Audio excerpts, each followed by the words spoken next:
മൊത്തത്തിൽ ജനങ്ങളുടെ ഭാഗത്ത് വലിയ അമർഷമുണ്ടായിരുന്നു, ഒരു രോഷമുണ്ടായിരുന്നു. ആ രോഷത്തിൽ നിന്നാണ് ഈ സർക്കാർ വന്നിട്ടുള്ളത്.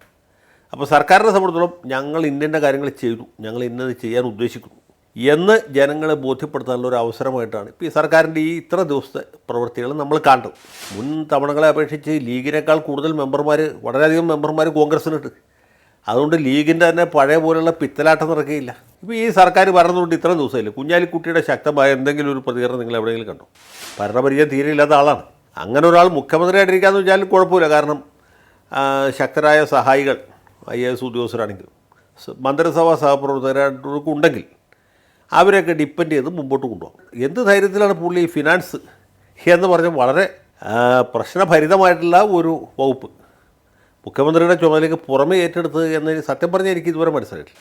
ഇന്ത്യ രാജ്യത്തെ 28 സംസ്ഥാനങ്ങളിൽ ഒരു സംസ്ഥാനം മാത്രമാണ് കേരളം. ബാക്കി എല്ലാ സംസ്ഥാനങ്ങൾക്ക് ഈ പേര് പറഞ്ഞ് കാശ് മേടിക്കാം. കോൺഗ്രസ് ഭരിക്കുന്ന സംസ്ഥാനങ്ങളും കാശ് മേടിക്കുന്നുണ്ട്. കോൺഗ്രസ് അല്ലാത്ത പാർട്ടികൾ ഭരിക്കുന്ന സംസ്ഥാനങ്ങളും പണം വാങ്ങിക്കുന്നു. ജമ്മു കാശ്മീരിൽ കാശ് മേടിക്കാം. കേരളത്തിൽ കാശ് മേടിക്കാൻ പറ്റില്ല എന്ന് വെച്ചാൽ വല്ലൊരു സംഭവിക്കും.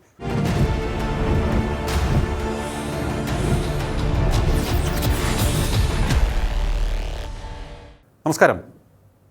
ടോക്കിംഗ് പോയിന്റ് വിത്ത് അഡ്വക്കേറ്റ് ജയശങ്കറിലേക്ക് ഏവർക്കും സ്വാഗതം. കേരളത്തിൻ്റെ മുഖ്യമന്ത്രിയായി VD സതീശൻ 1 മാസം പിന്നിടുന്നു. മുഖ്യമന്ത്രിയുടെ പ്രവർത്തനത്തെ വിലയിരുത്തുകയാണ് ഇന്ന് ഈ എപ്പിസോഡിൽ. അദ്ദേഹം ഇതുവരെ നേരിട്ട വെല്ലുവിളികളെ ഏതു തരത്തിലാണ് അതിജീവിച്ചത്, അതിനോടൊപ്പം തന്നെ അദ്ദേഹം നൽകുന്ന പ്രതീക്ഷകൾ എത്രത്തോളം വലുതാണ്, ഒപ്പം ഈ ബജറ്റ് എത്രത്തോളം മികച്ചതാണ്. നമ്മോടൊപ്പം ചേരുന്നു രാഷ്ട്രീയ നിരീക്ഷകൻ അഡ്വക്കേറ്റ് ജയശങ്കർ. നമസ്കാരം സാർ, ടോക്കിംഗ് പോയിന്റിലേക്ക് സ്വാഗതം. നമസ്കാരം സാർ. VD സതീശൻ മുഖ്യമന്ത്രിയാകുന്നതിന് മുൻപ് അനിശ്ചിതത്വത്തിൻ്റെ കുറേയേറെ ദിവസങ്ങളുണ്ടായിരുന്നു. അതിനുശേഷം അദ്ദേഹം മുഖ്യമന്ത്രിയായി സ്ഥാനമേൽക്കുന്നു. എങ്ങനെയാണ് അദ്ദേഹത്തിൻ്റെ ഇതുവരെയുള്ള പ്രവർത്തനത്തെ അങ്ങ് വിലയിരുത്തുന്നത്?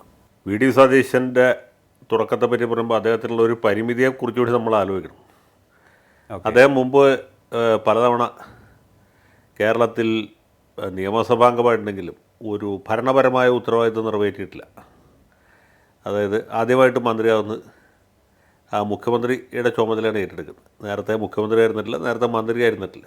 അപ്പോൾ സെക്രട്ടേറിയറ്റിൽ ഫയൽ നോക്കുന്നത് എങ്ങനെയാണ്, അല്ലെങ്കിൽ എങ്ങനെയാണ് ഫയൽ ഒറിജിനേറ്റ് ചെയ്യുന്നത്, എങ്ങനെയാണ് അതിൽ തീരുമാനം എടുക്കുന്നത്, ആ രീതിയിലൊക്കെയുള്ളൊരു പരിചയക്കുറവ് തീർച്ചയായിട്ടും ഉണ്ടാവും. ആദ്യമായിട്ടൊരാൾ മുഖ്യമന്ത്രി സ്ഥാനത്തേക്കാണ് വരുന്നത്. നമ്മൾ പറയും നരേന്ദ്രമോദി ഗുജറാത്തിൽ മുഖ്യമന്ത്രിയായിട്ടാണ് വന്നത്, പിന്നെ അദ്ദേഹം വന്ന് ഇന്ത്യൻ പ്രധാനമന്ത്രിയായിട്ടാണ് എന്ന് പറയുമെങ്കിലും അതൊക്കെ വളരെ അപൂർവത്തിൽ അത്യപൂർവമായിട്ട് മാത്രം സംഭവിക്കുന്ന കാര്യങ്ങളാണ്. ആദ്യമായിട്ട് മന്ത്രിയാകുന്ന ഒരാൾ, ആദ്യമായിട്ട് മുഖ്യമന്ത്രിയാകുന്നയാൾ എന്ന ഒരു പരിമിതി, ഒരു വെല്ലുവിളി അദ്ദേഹത്തിനുണ്ട്. മാത്രമല്ല അദ്ദേഹം ഒരിക്കലും ഒരു മുനിസിപ്പൽ ചെയർമാനായിട്ടോ പഞ്ചായത്ത് പ്രസിഡൻ്റായിട്ടോ പ്രവർത്തിച്ചിട്ടില്ല. അപ്പോൾ ഭരണപരമായ ഒരു പരിചയക്കുറവ് അദ്ദേഹത്തിന് തീർച്ചയായിട്ടും ഉണ്ടാകേണ്ടതാണ്. പക്ഷേ അങ്ങനെയൊന്നും തോന്നാത്ത രീതിയിൽ ആത്മവിശ്വാസമായിട്ടാണ് അദ്ദേഹം ആരംഭിച്ചിട്ടുള്ളത്. മാത്രമല്ല അദ്ദേഹം നല്ലൊരു താർക്കികനായതുകൊണ്ട് ഈ പത്രക്കാരുടെ അടുത്തൊക്കെ ഉരുളക്ക് ഉപ്പേരി പോലുള്ള മറുപടികൾ കൊടുത്ത് പിടിച്ചു നിൽക്കാനും അദ്ദേഹത്തിന് സാധിക്കുന്നുണ്ട്. ഒരു ഭരണാധികാരി എന്ത് ചെയ്യുന്നു എന്നുള്ളതല്ലേ, എന്ത് ചെയ്യുന്നു എന്ന് ആളുകൾക്ക് തോന്നിപ്പിക്കുന്നിടത്താണ് വിജയം. ആ നിലയ്ക്ക് നോക്കുമ്പോൾ അദ്ദേഹത്തിൻ്റെ തുടക്കം തീർച്ചയായിട്ടും വളരെ ആത്മവിശ്വാസത്തോടുകൂടിയുള്ള ഒന്നാണ്. മന്ത്രിസഭയിലെ ഭരണപരിചയമുള്ള മന്ത്രിമാരും ഉണ്ട്, അങ്ങനെ അല്ലാത്തവരാണ് ബഹുഭൂരിപക്ഷം. ഉദാഹരണത്തിന് കുഞ്ഞാലിക്കുട്ടി ദീർഘകാലം മന്ത്രിയായിരുന്നു, കഴിവ് തെളിയിച്ച ആളാണ്. രമേശ് ചെന്നിത്തലയും നേരത്തെ ആഭ്യന്തര വകുപ്പ് തന്നെ കൈയാളിയിട്ടുള്ള ആളാണ്. ഷിബു ബേബി ജോൺ നേരത്തെ മന്ത്രിയായിരുന്നിട്ടുള്ള ആളാണ്. മോൻസും അധിക നാളില്ല എങ്കിലും മന്ത്രിയായിരുന്നിട്ടുള്ള ആളാണ്. ആ മന്ത്രിയായിരുന്ന സമയത്ത് അദ്ദേഹം പ്രാഗൽഭ്യം തെളിയിച്ചിട്ടുള്ള ആളാണ്. അങ്ങനെ ഉള്ള മന്ത്രിമാരുണ്ട്. കോൺഗ്രസ്സിൽ കെ മുരളീധരൻ നേരത്തെ ചെറിയൊരു പീരീഡിൽ മന്ത്രിയായിരുന്നുണ്ട്, പക്ഷേ എന്നാലും ഇരുത്തം വന്ന നേതാവാണ്. മുസ്ലിം ലീഗിൽ കുഞ്ഞാലിക്കുട്ടിയുണ്ട്, പിന്നെ കേരള കോൺഗ്രസ്സിൽ മോൻസുണ്ട്, RSPയിൽ ഷിബു ഉണ്ട്. അപ്പോൾ അത്രയും പേർ ഒഴിച്ചാൽ പിന്നെ അനൂപ് ജേക്കബും നേരത്തെ ഒരു ടൈമിൽ മന്ത്രിയായിരുന്നുള്ളതാണ്. ഇത് ഒഴിച്ചാൽ ബാക്കി അധികവും പുതുമുഖങ്ങളാണ്, പ്രത്യേകിച്ച് കോൺഗ്രസ്സുകാരായ മന്ത്രിമാർ. ലിജു അല്ലെങ്കിൽ റോജി, ബിന്ദു കൃഷ്ണ, അങ്ങനെ ഒരു വലിയ വിഭാഗം ആളുകൾ പുതുതായിട്ട് ആദ്യമായിട്ട് മന്ത്രിയാവുന്നവരാണ്. അപ്പോൾ അവരെയൊക്കെ കൂട്ടി യോജിപ്പിച്ച് കൊണ്ടുപോകാനുള്ള ഒരു ഉത്തരവാദിത്വം അദ്ദേഹത്തിനുണ്ട്. അപ്പോൾ പ്രത്യേകിച്ച് കോൺഗ്രസ്സുകാരായ മന്ത്രിമാരുടെ കാര്യത്തിൽ. അപ്പോൾ അങ്ങനെയുള്ള ഒരു തുടക്കത്തിൽ സത്യത്തിൽ അത്ര സുഖകരമായ ഒരു തുടക്കമല്ല ഉണ്ടാകേണ്ടത്, പക്ഷേ അത് തോന്നാത്ത രീതിയിലുള്ള ഒരു തുടക്കം കുറിച്ചിട്ടുണ്ട്. പിന്നെ ഈ മുഖ്യമന്ത്രിയെക്കുറിച്ച് ജനങ്ങളുടെ ഇടയിൽ വലിയ പ്രതീക്ഷയുണ്ട്. നമ്മൾ നേരത്തെ പറഞ്ഞു KC വേണുഗോപാൽ എന്തുകൊണ്ടാണ് പിന്തള്ളപ്പെട്ടു വെച്ചാൽ കേരളത്തിലെ ജനങ്ങൾ, കേരളത്തിൻ്റെ ഒരു സൈക്ക് എന്ന് പറഞ്ഞ സാധനം സതീശനെയാണ് ആഗ്രഹിച്ചത്. കാരണം ഈ 10 കൊല്ലം നീണ്ട ഇടതുപക്ഷ ഭരണത്തിനെതിരായിട്ട് പിണറായി വിരുദ്ധ വികാരം, ആ വികാരത്തിൻ്റെ ഒരു പ്രതീകവും ഒരു ദൃഷ്ടാന്തവുമാണ് സതീശൻ. അപ്പോൾ സതീശനല്ലാതെ ആര് മുഖ്യമന്ത്രി സ്ഥാനത്ത് വന്നാലും ജനം അംഗീകരിക്കുമായിരുന്നില്ല. അതാണ് അതിൻ്റെ ഒരു പ്രത്യേകത. ഒരുപക്ഷെ കെ.സി. വേണുഗോപാലോ അല്ലെങ്കിൽ രമേശ് ചെന്നിത്തലയോ കുറച്ചുകൂടി നല്ല മുഖ്യമന്ത്രി ആകുമായിരുന്നു. നമുക്ക് പറയാൻ പറ്റില്ല, അവരായാലായി എന്ന് പറയാൻ പറ്റുള്ളൂ.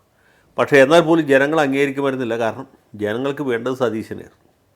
ഈ വി.എസ്. അച്യുതാനന്ദൻ മുഖ്യമന്ത്രിയായി വന്ന പോലെയാണ്. അച്യുതാനന്ദന് ഇതുപോലെ നേരത്തെ യാതൊരു ഭരണപരിചയമില്ലാത്ത ആളായിരുന്നല്ലോ.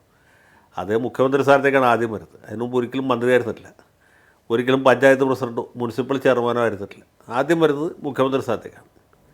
അതുപോലത്തെ ഒരു വരവാണ് സതീശൻ. അപ്പോൾ ജനങ്ങളുടെ ഇടയിൽ വലിയ പ്രതീക്ഷയുണ്ട്. ഇദ്ദേഹത്തെ കൊണ്ട് പല കാര്യങ്ങളും ചെയ്യാൻ കഴിയും, അദ്ദേഹത്തെ കൊണ്ട് മാത്രമേ ചെയ്യാൻ കഴിയുള്ളൂ, അദ്ദേഹത്തിന് അല്ലാതെ ആർക്കും ചെയ്യാൻ കഴിയുകയില്ല എന്ന് ജനങ്ങളുടെ ഇടയിൽ അങ്ങനൊരു വിശ്വാസം എങ്ങനെയോ വേരൂന്നിട്ടുണ്ട്. അപ്പോൾ ആ പ്രതീക്ഷകളെ തകിടം മറിക്കാത്ത രീതിയിലുള്ളൊരു ഭരണം, ആ പ്രതീക്ഷകളെ പരമാവധി മുന്നോട്ട് കൊണ്ടുപോകത്തക്ക രീതിയിലൊരു ഭരണമാണ് അദ്ദേഹത്തിൽ നിന്ന് ജനങ്ങൾ ആഗ്രഹിക്കുന്നത്.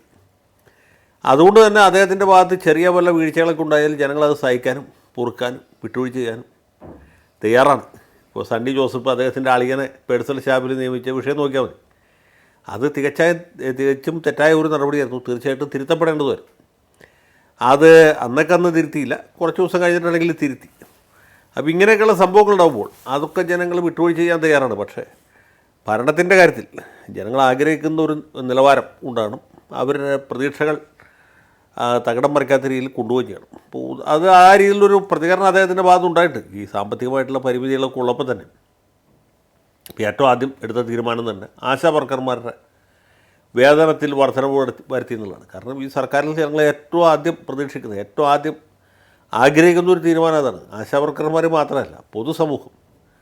കാരണം നമുക്കറിയാം LDF ഭരണത്തിൻ്റെ അവസാന വർഷത്തിൽ ഈ ആശാ വർക്കർമാർ തിരുവനന്തപുരത്ത് നടത്തിയ സമരം, അതിന് മാധ്യമങ്ങളിൽ കൂടി കിട്ടിയ ഒരു വലിയ പ്രസിദ്ധി, അത് ഈ ഇടതുപക്ഷ സർക്കാരിൻ്റെ പതനത്തിലേക്ക് നയിച്ച പ്രധാനപ്പെട്ട കാരണങ്ങൾ ഒന്നായിട്ട് മാറി. കാരണം അവരോട് വലിയ അനീതിയാണ് ചെയ്തത്. മനുഷ്യത്വരഹിതമായ കണ്ണിച്ചോരയില്ലാത്ത നടപടിയാണ് സർക്കാർ, പ്രത്യേകിച്ച് ഒരു ഇടതുപക്ഷ സർക്കാർ കൈക്കൊണ്ടത് എന്ന് തോന്നൽ ജനങ്ങളുടെ ഇടയിലുണ്ട്. അപ്പോൾ ആ തീരുമാനം എടുക്കുന്നതിന് പകരം വേറെ ഏത് തീരുമാനം എടുത്താലും ജനങ്ങൾ അംഗീകരിക്കുമായിരുന്നില്ല. അപ്പോൾ കൃത്യമായിട്ടുള്ള തീരുമാനം, ഏറ്റവും ആദ്യത്തെ തീരുമാനം എന്ന് പറയുന്നത് ആശാ വർക്കർമാരുടെ ഓണറേറിയം വർദ്ധിപ്പിച്ചായിരുന്നു.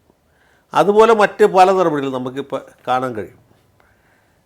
മിക്കവാറും കാര്യങ്ങളിലും ആ രീതിയിലുള്ള ഒരു ജാഗ്രതയും കരുതലും തീരുമാനങ്ങൾ എടുക്കാൻ ഉള്ള വേഗതയും അത് വെച്ച് താമസിപ്പിച്ച് സർക്കാർ ഉദ്യോഗസ്ഥന്മാരെന്ത് പറയുന്നു, ഗവൺമെൻറ് സെക്രട്ടറിമാരെന്ത് പറയുന്നു എന്നൊക്കെ ആലോചിച്ച് താമസിപ്പിക്കല്ലേ. ഇപ്പോൾ ഇന്ദിരാ ഗ്യാരണ്ടി എന്ന പേരിൽ നടപ്പാക്കിയ ഈ സ്ത്രീകൾക്ക് KSRTC ബസ്സിൽ സൗജന്യ യാത്ര അനുവദിച്ചു. സത്യത്തിൽ അത് വളരെ ഒന്നാലോചിച്ചാൽ ആത്മഹത്യാപരമായൊരു തീരുമാനമാണ്. കാരണം എന്താ വെച്ചാൽ KSRTC അല്ലെങ്കിൽ തന്നെ വലിയ നഷ്ടത്തിൽ പ്രവർത്തിക്കുന്ന സ്ഥാപനമാണ്. വളരെ കാലമായിട്ട് ജീവനക്കാർക്ക് ശമ്പളം കൃത്യമായിട്ട് കൊടുത്തിരുന്നില്ല.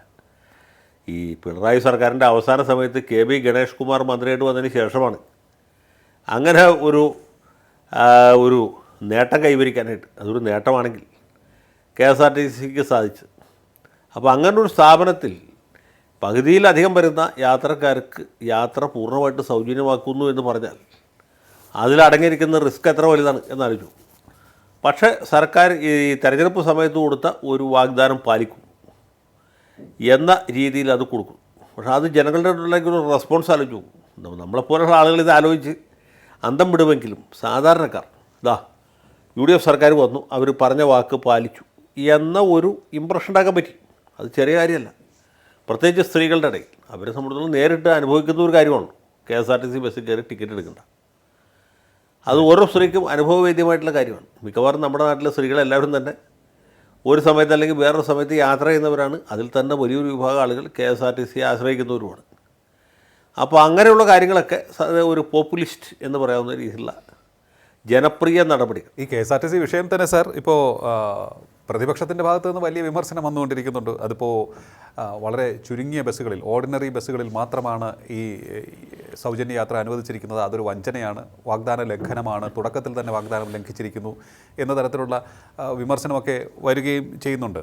ആശാ വർക്കർമാരുടെ ഓണറേറിയം വർദ്ധിപ്പിച്ച കാര്യത്തിലും അവർ വിട്ടുകൊടുക്കാൻ ഒരുക്കമല്ല എന്നാണ് തോന്നുന്നത് പ്രതിപക്ഷം. അല്ല, അവരിങ്ങനെ ഇടയ്ക്കിടയ്ക്ക് ഇങ്ങനത്തെ ആക്ഷേപങ്ങൾ പറഞ്ഞുകൊണ്ടിരിക്കണം. അപ്പോൾ മാത്രമേ ഇവരെന്താണ് ചെയ്തതെന്ന് ആളുകൾക്ക് ഓർമ്മ വരുള്ളൂ. അതുകൊണ്ടാണ് ആശാ വർക്കർമാർക്ക് എത്ര 3000 രൂപ കൂട്ടി കൊടുത്തു എന്നുള്ളത് ഇപ്പോൾ അവർ ആക്ഷേപമായിട്ട് പറയുന്നത്. ഇവരിരുന്ന സമയത്ത് ഒരു പൈസ കൂട്ടി കൊടുക്കാൻ തയ്യാറായില്ലോ. അവരാണ് ഇപ്പോൾ ആശാ വർക്കർമാർക്ക് 5000 രൂപ കൂട്ടി കൊടുത്തില്ല, 10000 രൂപ കൂട്ടി കൊടുത്തില്ല എന്ന് പരാതി പറയുന്നത്. 10000 കൊടുക്കണ്ട, 10 രൂപ കൂട്ടി കൊടുക്കാൻ പറ്റിയില്ലല്ലോ. സാർ, അത് വർത്തമാനം പൈസ കൂട്ടി കൊടുത്തില്ല എങ്കിലും അന്ന് അവർ ഒരു വാക്ക് സംസാരിക്കാൻ തയ്യാറായാൽ മതിയായിരുന്നു. ബന്ധപ്പെട്ട മന്ത്രി അവരോടൊന്ന് ചർച്ചയ്ക്ക് എങ്കിലും തയ്യാറായാൽ മതിയായിരുന്നു എന്നായിരുന്നു പൊതുജനങ്ങളുടെ ഭാഗത്ത് നിന്ന് വന്നിട്ടുള്ള അഭിപ്രായം. അല്ല, ഞാൻ പറഞ്ഞത് അത് വേറെ കാര്യം. ചർച്ചയ്ക്ക് തയ്യാറാവാഞ്ഞത് അതിന് വേറെ കാരണങ്ങളുണ്ട്. ആശാ വർക്കർമാരോട് ഇത്രയും നെഗറ്റീവായിട്ടുള്ള സമീപനം എടുത്തതിൻ്റെ കാരണങ്ങൾ വേറെയാണ്. ഭരണമുന്നണിയിൽ തന്നെ അല്ല മന്ത്രിസഭയിൽ തന്നെ അവരുടെ കാര്യങ്ങൾ പരിഗണിക്കണം, ഇത് ചീത്തപ്പേരാകുമെന്ന് ഒരു അഭിപ്രായമുള്ള ഉറച്ച അഭിപ്രായമുള്ള മന്ത്രിമാരുടെ. പക്ഷെ അവർക്ക് ആർക്കും അത് പറയാൻ ധൈര്യം വന്നില്ല. ഞാൻ പറഞ്ഞ ആ വിഷയമല്ല നമ്മളിവിടെ ചർച്ച ചെയ്യണം. അതെ, ഇപ്പോൾ കൂട്ടിക്കൊടുത്തത് കുറഞ്ഞു പോയി എന്ന് പറയുന്ന ആളുകൾക്ക് ഇതിനേക്കാൾ കൂടുതൽ കൊടുക്കണ്ട, ഇതിനേക്കാൾ കുറവ് കൊടുക്കാൻ വരുന്നില്ല, അത് കൊടുത്തില്ലല്ലോ. അതെ, അതുപോലെ സ്ത്രീകൾക്ക് ഓർഡിനറി ബസ്സിൽ കൊടുത്താൽ പോരാ, അവർക്ക് ഡീലക്സ് ബസ്സിൽ കൊടുക്കണം എന്ന് പറയുന്ന ആളുകൾ ഭരിച്ചപ്പോൾ എന്താണ് കൊടുത്തുകൊണ്ടിരുന്നത്? ഒന്നും കൊടുത്തില്ലല്ലോ. അപ്പോൾ അങ്ങനെയുള്ള കുതർക്കങ്ങളൊന്നും ആളുകളുടെ ഇടയിൽ വിലപ്പോവില്ല. അതൊക്കെ വെറുതെ മൂക്ക് മുറിച്ച് ശകുനം മുടക്കുക എന്ന് പറഞ്ഞതായിട്ട് മാത്രമേ ആൾ കണക്കാക്കുള്ളൂ. അപ്പോൾ അതിന് പ്രാധാന്യം കൊടുക്കേണ്ടതില്ല. ഞാൻ പറഞ്ഞത് ഇതിൽ ജെനുവിനായിട്ടുള്ള പ്രശ്നം KSRTCക്ക് വരുന്ന അമിതമായ സാമ്പത്തിക ഭാരമാണ്. അത് ഒരു ഭരണാധികാരി എന്ന രീതിയിൽ അദ്ദേഹം ആലോചിക്കേണ്ടതാണ്. അതിന് മറുമരുന്നും കണ്ടുവച്ചിട്ടുണ്ട് എന്നാണ് പറയുന്നത്. അത് എന്തുമാത്രം പ്രാവർത്തികമാക്കും എന്ന കാര്യം നമുക്ക് കാത്തിരുന്ന് കാണാം. പക്ഷേ ജനങ്ങളിൽ അതുണ്ടാക്കിയ ഒരു ഇമ്പാക്റ്റ് ഞാൻ പറഞ്ഞാൽ അത് മാത്രമാണ്. അതെ അതെ അതെ അത് വളരെ പ്രധാനമല്ലേ. സാധാരണക്കാരായ സ്ത്രീകൾ, നാട്ടുപുറത്തുകാർ, അല്ലെങ്കിൽ വിദ്യാർത്ഥിനികൾ, ഇവർക്കൊക്കെ അതിൻ്റെ ഗുണം കിട്ടുകയല്ലേ. അപ്പോൾ ഇത് ചെറിയ കാര്യമല്ല. ജനങ്ങളുടെ ഭാഗത്ത് നോക്കുമ്പോൾ, KSRTCയുടെ ഭാഗത്ത് നോക്കുമ്പോൾ അപകടകരമാണ്, ആത്മഹത്യാപരമാണ്. പക്ഷേ ഇങ്ങനൊരു സംഗതിയില്ല. അതുപോലെ ഓരോ കാര്യത്തിലും ഇതുപോലെ ചെയ്യുന്നു. ഇപ്പോൾ പുതിയ ബഡ്ജറ്റ് അവതരിപ്പിക്കുന്നു, വലിയ നികുതി നിർദ്ദേശങ്ങളില്ല. അതേസമയത്ത് സംസ്ഥാനത്തിൻ്റെ സാമ്പത്തിക സ്ഥിതി വളരെ ഗുരുതരമാണ് താനും. അതിന് ധവളപത്രം വരെ വന്നു കഴിഞ്ഞു. അപ്പോൾ നികുതിയെ വർദ്ധിപ്പിക്കാതെ എങ്ങനെ വരുമാനം കൂട്ടാം എന്ന വിഷയമാണ് ഇപ്പോൾ പരിഗണനക്കുള്ളത്. അത് മുഖ്യമന്ത്രി തന്നെ ബഡ്ജറ്റ് അവതരിപ്പിക്കും. അതെ, ഇനി ഇതിൽ വരാൻ പോകുന്ന വലിയ തോതിലുള്ള പ്രൈവറ്റൈസേഷനാണ്, പ്രത്യേകിച്ചും ഈ ധാതു മണൽ ആയി ബന്ധപ്പെട്ട കാര്യങ്ങൾ. അങ്ങനെ അതൊക്കെ വേറെ വിഷയങ്ങളാണ്. പക്ഷേ ഞാൻ പറഞ്ഞത് ജനങ്ങളുടെ ഭാഗത്ത് നോക്കുമ്പോൾ കാണുന്നത് കുറേ കൂടിയൊക്കെ ക്ഷേമ പദ്ധതികൾ മുന്നോട്ട് വെക്കുന്നു. സാർ, ഈ അധികാരമേൽക്കുന്ന സമയത്ത് ഈ ബജറ്റ് അല്ലെങ്കിൽ നമ്മളിപ്പോൾ നോക്കുമ്പോൾ സംസ്ഥാനത്തിൻ്റെ ധനസ്ഥിതി വളരെ മോശമാണ് എന്നുള്ള അഭിപ്രായം മുൻപേ ഉണ്ടായിരുന്നു. അതുതന്നെയാണ് VD സതീശനും പറഞ്ഞത്. അപ്പോൾ അത്തരത്തിൽ ഒന്നുമല്ല, 6000 കോടി രൂപ അവിടെ അവശേഷിപ്പിച്ചിട്ടാണ് അല്ലെങ്കിൽ ശേഷിപ്പിച്ചിട്ടാണ് തങ്ങൾ പോയത് എന്ന് ബാലഗോപാൽ പറയുന്നു. അതിനെ തുടർന്നാണ് ഈ ധവളപത്രം പുറത്തിറക്കാൻ തയ്യാറാകുന്നത്. അവിടെ പോലും സാങ്കേതികതയുടെ കാര്യം പറഞ്ഞ് പ്രതിപക്ഷം എതിർക്കുന്നു. എങ്കിൽ പോലും ഈ ധവളപത്രം എന്നുള്ള ഒരു വെല്ലുവിളി ഏറ്റെടുത്ത് അത് പുറത്തിറക്കാനും അദ്ദേഹത്തിന് സാധിച്ചു. അതൊരു അദ്ദേഹത്തെ സംബന്ധിച്ച് ഒരു നേട്ടമായി നമുക്ക് കണക്കാക്കാൻ സാധിക്കുമല്ലേ? അതെ, കാരണം ഖജനാവിൽ എത്ര രൂപയുണ്ട് എന്നുള്ളതിനെക്കുറിച്ച് രണ്ടുപേരും നമ്മൾ തർക്കം നിലനിൽക്കുമ്പോൾ ഖജനാവിലുണ്ട് എന്ന് കരുതപ്പെടുന്ന രൂപ എവിടെയാണ് യഥാർത്ഥത്തിൽ ഉള്ളത് എന്ന ആളുകളുടെ മുമ്പിൽ വ്യക്തമാക്കണമല്ലോ. അതിന് വേണ്ടിയിട്ടാണ് ഈ ധവളപത്രം ഇറക്കിയത്. അപ്പോൾ യഥാർത്ഥത്തിൽ എത്രയാണ് കിട്ടിയത്, എത്രയാണ് ചിലവായത്, എത്രയാണ് കമ്മി, എത്രയാണ് ബാക്കി, എത്രയാണ് എന്നുള്ള കാര്യത്തിൻ്റെ കൃത്യമായൊരു കണക്കാണ് ധവളപത്രം എന്ന പേരിൽ പുറത്തിറക്കിയത്. അത് അടിയന്തര അത്യാവശ്യ ഘട്ടങ്ങളിലാണ് ഈ ധവളപത്രം, വൈറ്റ് പേപ്പർ എന്ന് പറഞ്ഞ സാധനം ബ്രിട്ടീഷുകാരുടെ കാലം മുതൽക്ക് പ്രാബല്യത്തിലുണ്ട്. ഇപ്പോൾ ഏറ്റവും പഴയ ഒരു ഉദാഹരണം പറഞ്ഞാൽ 1857 ശിപായി ലേലമുണ്ടല്ലോ, നമ്മൾ ഒന്നാം സ്വാതന്ത്ര്യ സമരം എന്ന് പറയുന്നത്. അതെ, അത് കഴിഞ്ഞതിന് ശേഷമാണ് ഇന്ത്യ എന്ന് പറഞ്ഞാൽ ബ്രിട്ടീഷ് ഭരണം നടക്കുന്ന ഇന്ത്യയിൽ അന്ന് ഈസ്റ്റ് ഇന്ത്യ കമ്പനിയാണ് ഭരിച്ചത്. ഈസ്റ്റ് ഇന്ത്യ കമ്പനിയുടെ ഭരണത്തിന് കീഴിലുള്ള ഇന്ത്യ എന്ന് പറഞ്ഞ വിശാലമായ ഭൂപ്രദേശം, അവിടെ യഥാർത്ഥത്തിൽ എന്താണ് സംഭവിച്ചുകൊണ്ടിരിക്കുന്നത്, എന്താണ് കലാപത്തിലേക്ക് നയിച്ചത് എന്ന് തെളിയിക്കാൻ വേണ്ടിയിട്ടാണ് ഈ വൈറ്റ് പേപ്പർ ബ്രിട്ടീഷ് പാർലമെൻറ്റ് അവതരിപ്പിക്കുന്നത്. അതുപോലെ പഞ്ചാബിൽ നമുക്കറിയാം, ഈ ഭിന്ദ്രൻവാലയുമായിട്ട് ബന്ധപ്പെട്ട വലിയ കലാപം നടക്കുന്ന സമയത്ത് ആണ് പഞ്ചാബിൽ സുവർണ്ണ ക്ഷേത്രത്തിൽ പട്ടാളം കയറിയതിന് ശേഷം വൈറ്റ് പേപ്പർ ഇറക്കും. പഞ്ചാബിലെ സ്ഥിതിഗതികളെക്കുറിച്ച് പാർലമെൻറ്റ് അംഗങ്ങൾക്ക് കൃത്യമായി വിവരം കൊടുക്കും. അങ്ങനെ അപൂർവത്തിൽ അത്യപൂർവമായിട്ട് മാത്രം പുറപ്പെടുവിക്കുന്ന ഒരു രേഖയാണ് സാമ്പത്തികമായ കാര്യങ്ങളെക്കുറിച്ച് മാത്രമല്ല മറ്റു പല കാര്യങ്ങളെക്കുറിച്ചും. അപ്പോൾ അങ്ങനെ ഒരു സാധനം പുറത്തിറക്കി എന്ന് പറയുമ്പോൾ തന്നെ അതിൻ്റെ ഒരു ഗ്രാവിറ്റി, അതിൻ്റെ ഒരു സീരിയസ്നെസ് കൂടുതലായിട്ട് ആളുകൾക്ക് മനസ്സിലാക്കാൻ വേണ്ടിയിട്ടാണ്. അപ്പോൾ സംസ്ഥാനത്തിൻ്റെ സാമ്പത്തിക സ്ഥിതി വളരെ ഒന്നും സന്തോഷകരമല്ല എന്നുള്ള കാര്യം ബാലഗോപാൽ പോലും സമ്മതിക്കുമല്ലോ. ഖജനാവിൽ കാശില്ല എന്നിവർ ആവർത്തിച്ച് പറഞ്ഞുകൊണ്ടിരിക്കുകയാണ്. ധനാഗമ മാർഗ്ഗങ്ങൾ വേറെ കണ്ടുപിടിക്കുക, അല്ലെങ്കിൽ വികസന പ്രവർത്തനങ്ങൾ മുടങ്ങിപ്പോകാതിരിക്കാൻ വേണ്ടി കിഫ്ബി പോലെയുള്ള സംവിധാനങ്ങൾ ഒരുക്കുക, പിന്നെ എന്താണ് സ്റ്റോക്ക് എക്സ്ചേഞ്ചിൽ പോയിട്ട് മണി മുഴക്കുക ഇല്ല, ഇതൊക്കെ നമ്മൾ കണ്ടില്ലേ. മണി മുഴക്കിയിട്ട് എന്തുണ്ടായി എന്നുള്ള വേറെ ചോദ്യമാണ്. പിന്നെ എത്ര ലക്ഷം കോടി രൂപയുടെ നിക്ഷേപമാണ് ഇവിടെ വന്നത് ഈ നമ്മുടെ പി രാജീവിൻ്റെയൊക്കെ ശ്രമഫലമായിട്ട്. ഇവിടെ ഉണ്ടായിരുന്ന ആൾക്കാർ തന്നെ കുറ്റിയും പെടുത്ത് മറ്റ് സംസ്ഥാനങ്ങളിലേക്ക് പോകുന്നതാണ് നമ്മൾ കണ്ടത്. അപ്പോൾ വ്യവസായ മേഖലയിൽ മുരടിപ്പാണ്, തൊഴിൽ മേഖലയിൽ മുരടിപ്പാണ്, കാർഷിക മേഖല മിക്കവാറും ഇല്ലാതായി.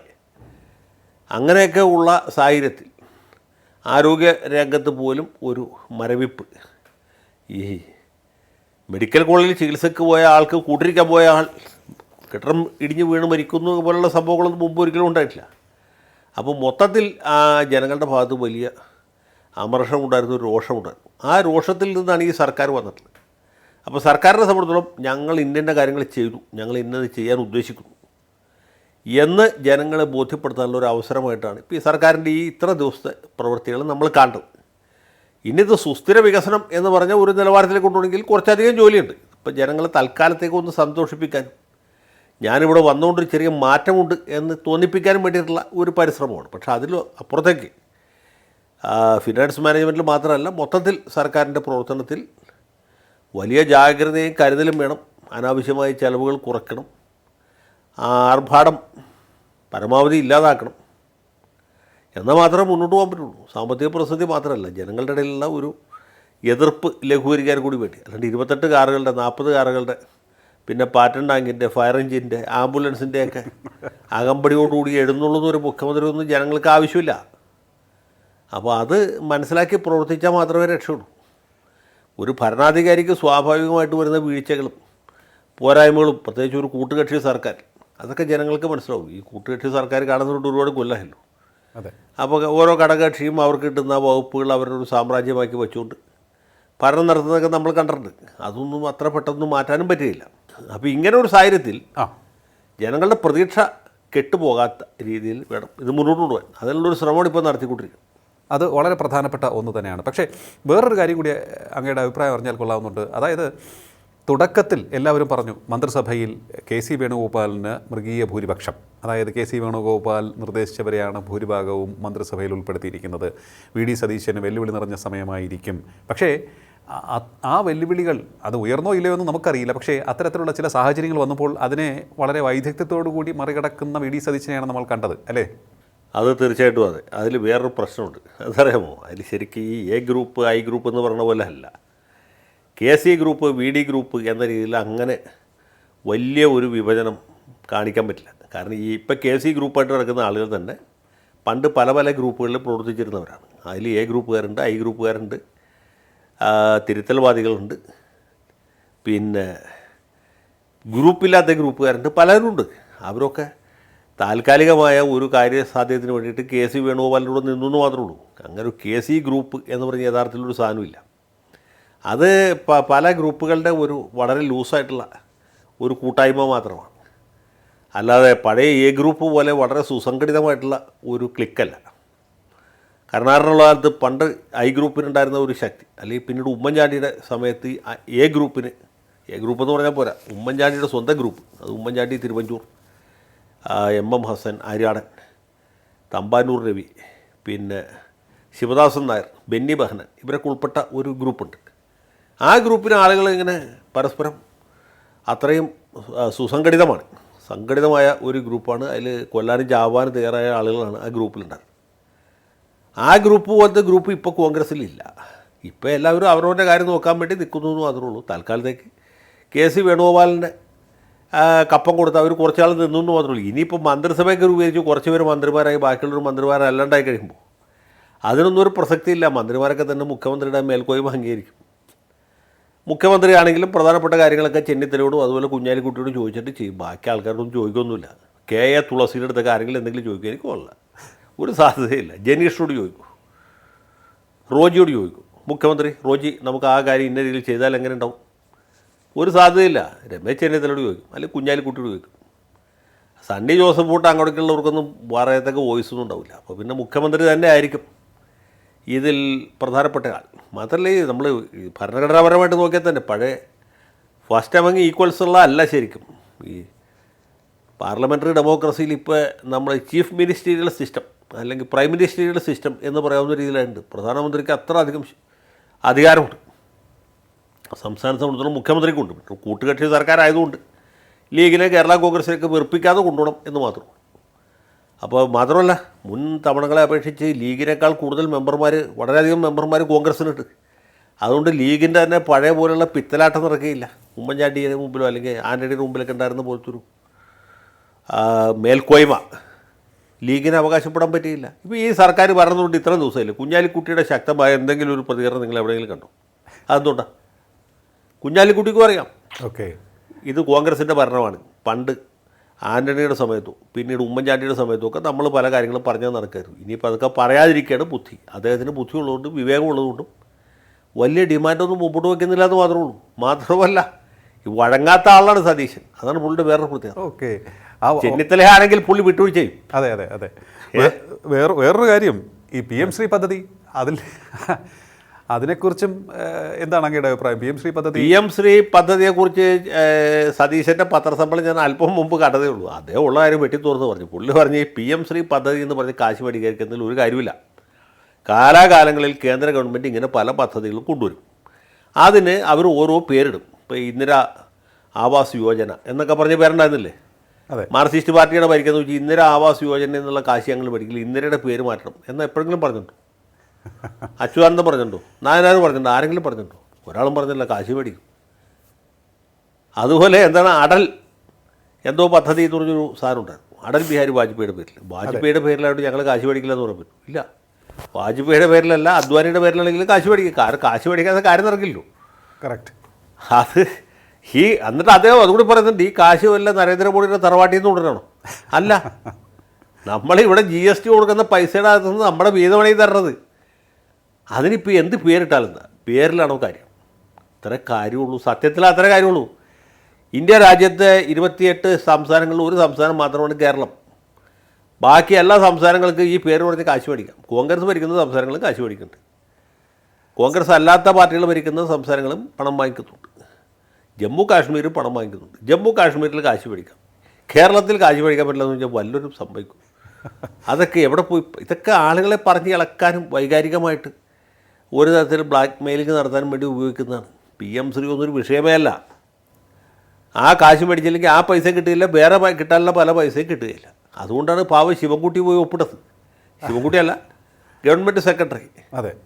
പക്ഷേ കുറച്ച് ആൾക്കാരുടെ അമിതമായ എന്താണ് ഈ ആദർശം, അല്ല സാർ, അത് വളരെ സൂപ്പർ ഫ്ലൂസ് ആയിട്ടുള്ള ആദർശം, ഉപരിപ്ലവമായ വിപ്ലവ വായാടിത്തം കൊണ്ടാണ് അത് കഴിഞ്ഞ സർക്കാരിന് നടപ്പാക്കാൻ പറ്റാതെ പോയത്. ഈ സർക്കാർ വന്നപ്പോൾ അവർ യാതൊരു കൂസലും ഇല്ലാതെ നടപ്പാക്കില്ലേ. മന്ത്രി ഷംസുദ്ദീൻ അല്ലേ? ഷംസുദ്ദീൻ എന്താ പറഞ്ഞു? ഷാജി എന്താ പറഞ്ഞു? അവരെക്കാൾ വലിയ വിപ്ലവകാരികൾ ഈ രാജ്യത്തുണ്ടോ? അപ്പോൾ പണം വാങ്ങുക എന്നുള്ളത് വളരെ പ്രാഥമികമായിട്ടുള്ള കാര്യമാണ്. പണമില്ലാതെ സർക്കാരിന് മുന്നോട്ട് പോകാൻ പറ്റില്ല. മറ്റൊരു തമാശ അങ്ങയുടെ ശ്രദ്ധയിൽപ്പെട്ടായിരുന്നോ? അങ്ങ് കേട്ടിരുന്നു എന്ന് ഞാൻ വിശ്വസിക്കുന്നു. M സ്വരാജ് പറഞ്ഞത്, ഞങ്ങൾ, അതായത് LDF സർക്കാർ ആ പദ്ധതിയിൽ ഒപ്പിട്ടത് നടപ്പിലാക്കാൻ വേണ്ടിയല്ല. അത് ഈ മാർക്സിസ്റ്റുകാർക്ക് മാത്രം കഴിയുന്ന ഒരു കാര്യമാണ്. അവർ തമാശയാണ് പറയുന്നതെങ്കിൽ പോലും വളരെ സീരിയസ് ആയിട്ട് പറയും. കേൾക്കുന്നവർ ചിരിക്കും, പക്ഷെ പറയുന്നവർ ചിരിക്കില്ല. പിന്നെ നടപ്പാക്കാൻ വേണ്ടിയില്ലേ പിന്നെ പുള്ളി എന്തിനാണ് ഇവിടുന്ന് IAS കാരിയെ വിമാനം കയറ്റി വിട്ട് അവിടെ ഒപ്പിടിച്ചത്? വെറുതെ ഒരു നേരം പോക്കി ഇവർക്ക് DA കിട്ടിക്കൂടെന്ന് വിചാരിച്ച് വിട്ടാണ്. എന്നാൽ പിന്നെ പോന്നപ്പോൾ ആ മായ്ക്കുന്ന റബ്ബർ കൊണ്ടുപോയിട്ട് മാച്ച് കളഞ്ഞാൽ പോരെ? എന്താ മാച്ച് കളയാൻ? ഇട്ട ഒപ്പിന് പിന്നെ വിലയില്ല എന്നാണോ സഖാവ് പറയുന്നത്? നടപ്പാക്കാതിരിക്കാൻ വേണ്ടി ഞങ്ങൾ ഒപ്പിട്ടു എന്ന് പറഞ്ഞാൽ, ഇതൊക്കെ ഞാൻ പറഞ്ഞില്ലേ, ആളുകളെ ചിരിപ്പിക്കാനുള്ള കഴിവാണ് ഇവരുടെ ഏറ്റവും വലിയ ഒരു യോഗ്യത എന്നെനിക്ക് തോന്നുന്നു.